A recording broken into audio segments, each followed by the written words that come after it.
Qual é o nome do filme? Ai meu Deus, o que é isso? Um pé. O perigo da cobra. Um pé. É minha prima, velho. Meu Deus do céu, que primo tarado. Foi bom de conhecer. Nunca Meu tinha Deus. conhecido esta alma, tá entendendo? Ele tá filmando é o peito. Tô não. Ela é uma mulher de peito. Vai fazer a campanha do câncer de mama. Eu tenho peito. Olha, nada de filmar aqui, viu? Tá muito bem guardado. Mulher, tu acha? Chegou a outra atriz, Rodolfo, a meu Ana. amigo meu. Arroz pornô do Eu não Circo vi a- São José. Anazinha.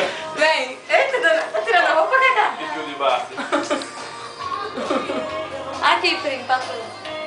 Aqui é uma confraternização depois de anos, tá entendendo? Porque essa família só se reúne depois de anos. Eu pedi que eu sou safado.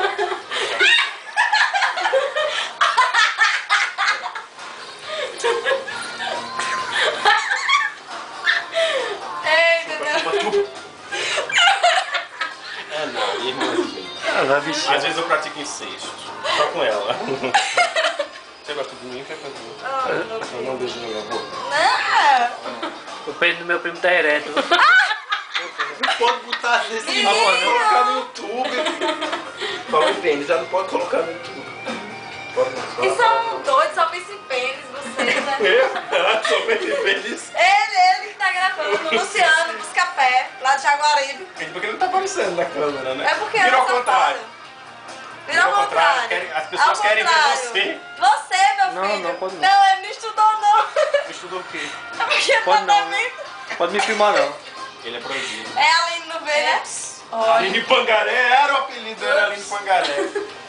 Ela Ele- faz ginástica, tá entendendo?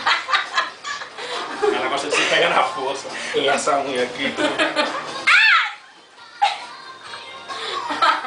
Menino, que é isso, hein? Cansou, primo. Não sei, a Nanzinha cansa até um touro mecânico. Tá bom, você já vai 10 minutos de gravação, vai acabar a memória. Tá bom,